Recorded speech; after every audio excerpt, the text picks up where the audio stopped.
Assalamualaikum warahmatullahi wabarakatuh. Alhamdulillah, syukur kepada Allah SWT. Kita masih lagi bersiaran secara langsung. Pagi ni kita nak berbincang tentang kebahagiaan kehidupan kita. Semua orang nak bahagia dalam hidup dia. Atau orang bersalah pun ataupun satu banduan pun dia nak mengecapi kebahagiaan dalam kehidupan dia. Sama ada orang kaya pun nak bahagia dalam hidup dia, orang miskin pun nak bahagia dalam hidup dia. Dan ada yang yakin dengan mencari kebahagiaan dalam harta benda. Tapi Allah tak janji kebahagiaan itu dalam harta benda. Ada yang ada harta benda kemewahan, tetapi mereka mengalami masalah. Maksudnya bukanlah syarat utama kebahagiaan itu harta. Miskin pun dapat kebahagiaan dengan syarat mereka dapat taat perintah Allah. Ada yang mencari kebahagiaan dan kejayaan dalam jabatan ataupun pangkat darjat, tapi dia bukanlah satu syarat yang wajib untuk mereka mencapai kebahagiaan. Sebab ada yang mereka dah dapat pangkat darjat tapi dihina dan mereka tak bahagia dalam hidup mereka. Bukanlah kerana keturunan mereka dapat kebahagiaan. Macam mana Abu Jahal pun dia keturunan Rasulullah SAW, tapi dia tak taat perintah Allah, maka dia hidup dalam penuh kehinaan. Tapi bagi mereka yang kat dunia ni, bila kita dapat mentaati perintah Allah, Allah Ta'ala gembirakan hati kita. Hati kita akan happy. Kita akan seronok. Betul juga kebahagiaan rumah tangga pun dia perlu pada mengamalkan agama. Macam mana kita nak bina hidup kita bahagia atau membina keluarga yang bahagia ni, dia perlu disertai dengan amalan-amalan agama.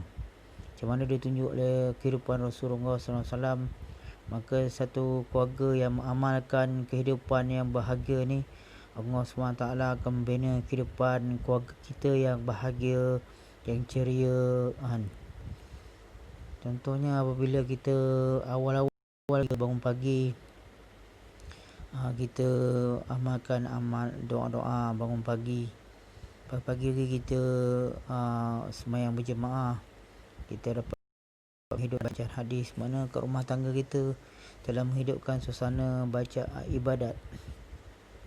Ini menyebabkan lembut.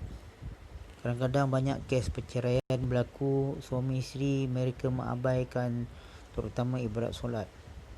Bila solat mereka tak jaga, mereka tak dapat menjaga hubungan mereka pada Allah, maka Allah Ta'ala pun tak menjaga hubungan mereka suami isteri. Tu kadang-kadang jiwa mereka keras, stres, menyebabkan isteri akan nampak keburukan suami akan nampak keburukan isteri. Kerana dalaman hati mereka ni tak tenang. Jadi bila kita makan berjemaah dengan isteri, macam mana Rasulullah SAW dia makan dengan Aisyah, Siti Aisyah radhiyallahu anha, maka Nabi SAW telah menyuapkan makanan pada Siti Aisyah radhiyallahu anha. Ini akan menimbulkan bibit-bibit cinta. Kenapa orang dulu lama dia rumah tangga dia sampai ke hayat mereka? Kerana amal-amalan sunnah tu telah wujud dalam kehidupan mereka, menyebabkan menimbulkan bibit makan bersama, pergi mana pun bersama. Jadi pasal tu hari ni kita kena timbulkan kat rumah tangga kita dulu. Bila kita mewujudkan amalan agama ni, anak-anak akan ikut, maka hati anak ni akan lembut. Penting hari ni kita menunjukkan tauladan, menghidupkan amalan agama. Bila beri salam tu mendoakan kebaikan seseorang. Jadi setiap hari Allah Ta'ala beri rahmat. Sangat penting hari ni tuan-tuan, puan-puan, agar kita menghidupkan amalan agama. Apabila amalan agama, contoh semua yang berkaitan dengan amalan agama ni, Allah Ta'ala beri kita happy, hati kita akan tenang.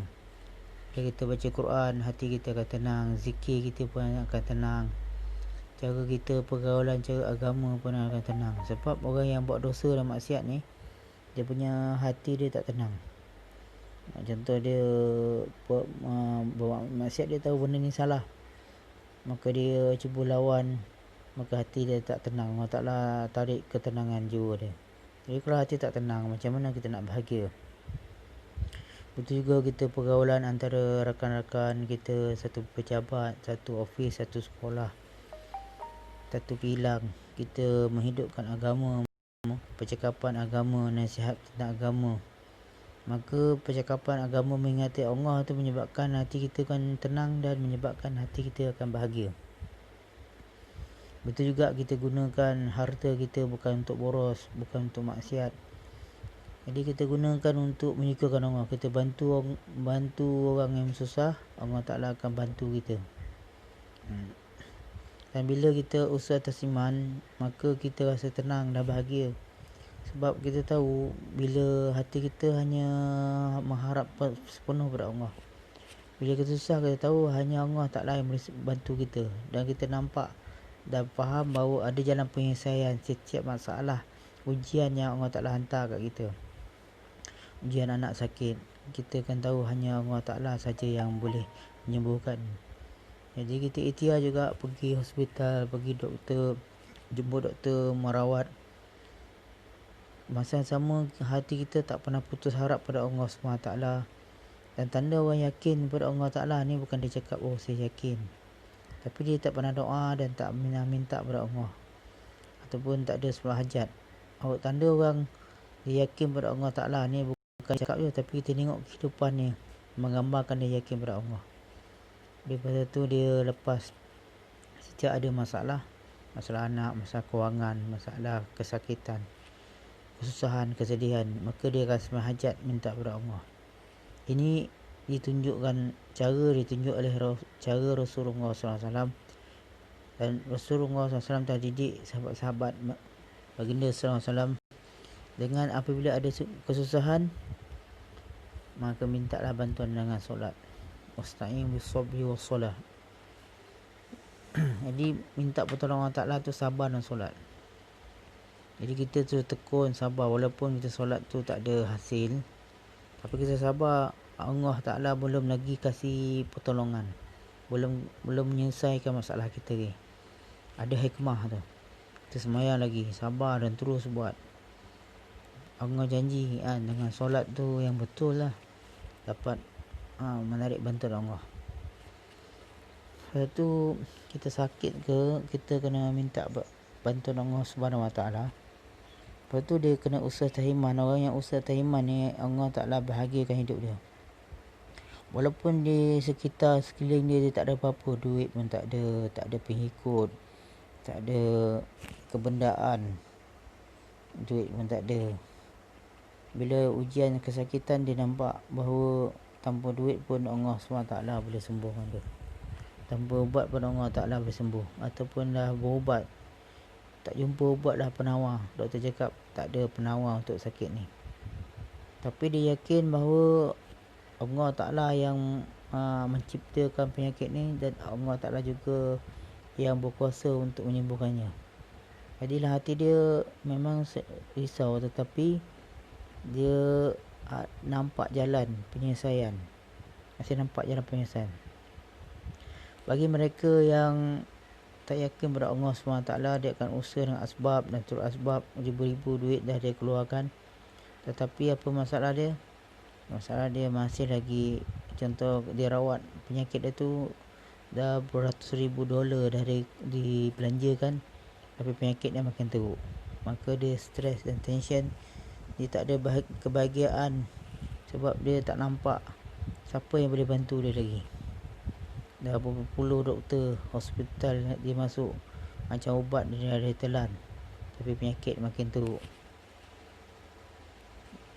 Bila dia usahakan atas iman dia, maka dia akan berkali-kali minta kepada Allah, merayu kepada Allah SWT Jadi dia akan dapat kebahagiaan sebab dia masih hati ni mengharap bantuan Allah SWT.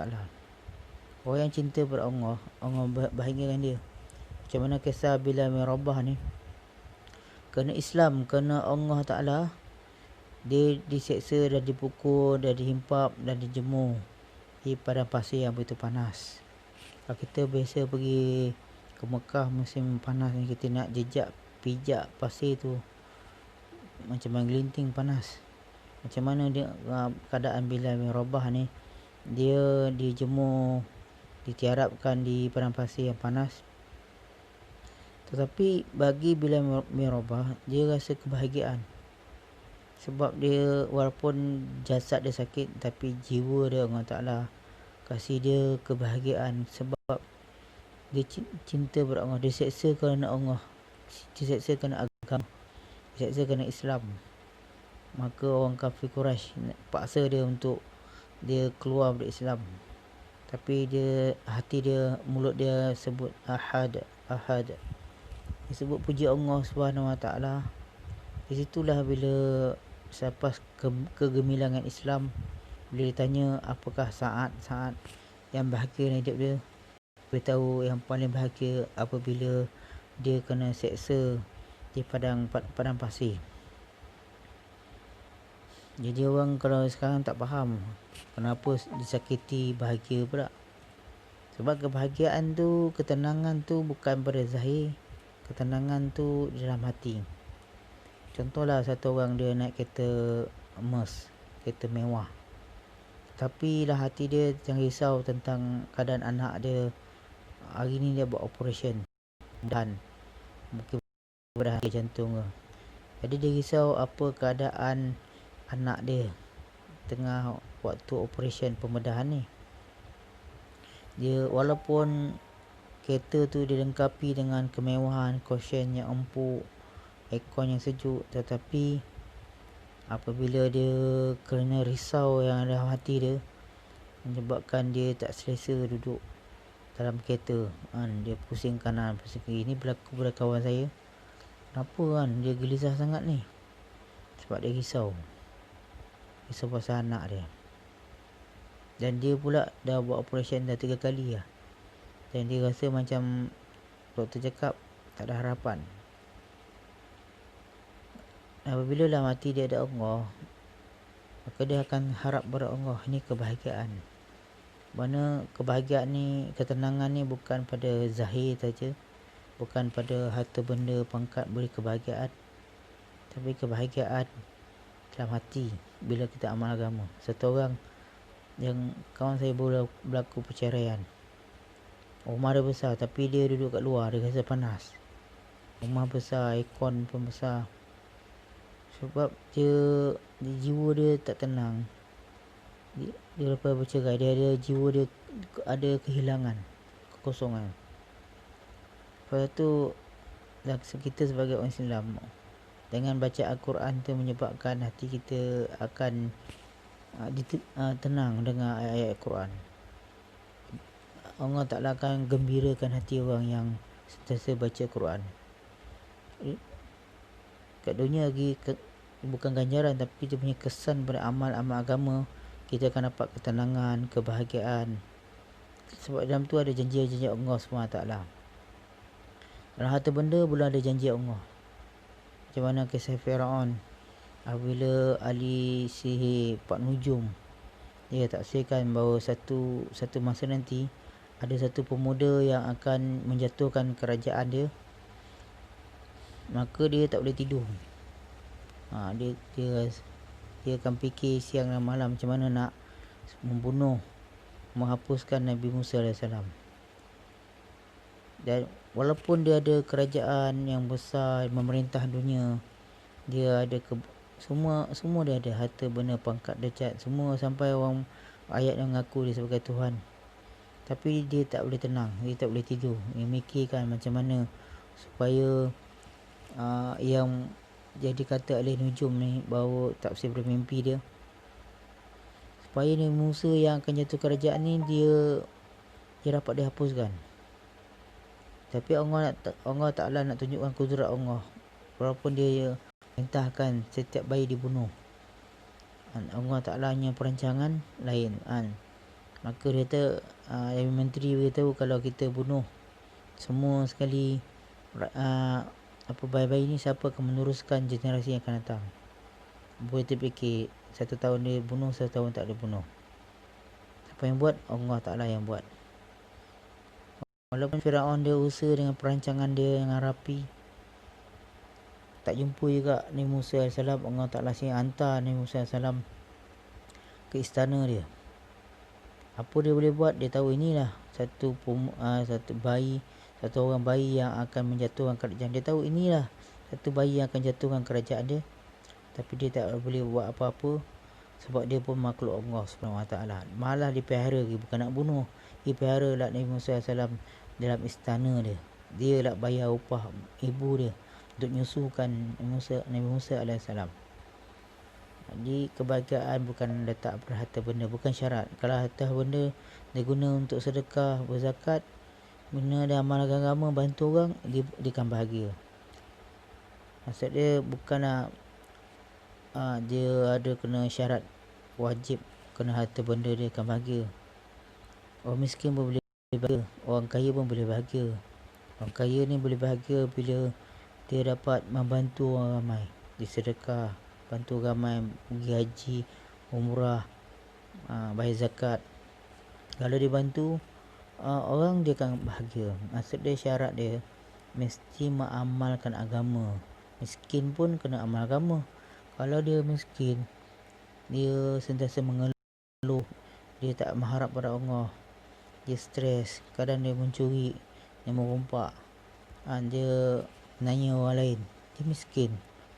Dia maksud dia mesti amalkan agama. Miskin pun kena amal agama, orang kaya pun kena amal agama, baru akan ada kebahagiaan.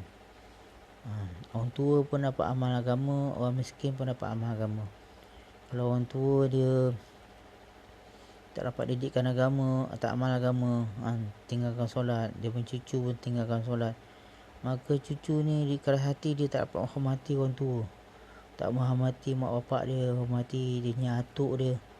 Jadi akan masalah dalam masyarakat kalau kita tak amal agama. Penyelesaian masalah segalanya adalah Allah Ta'ala perintah kita amal agama, maka kita akan bahagia dalam kehidupan kita. Sekian saja untuk perkongsian pagi ini. Assalamualaikum warahmatullahi wabarakatuh.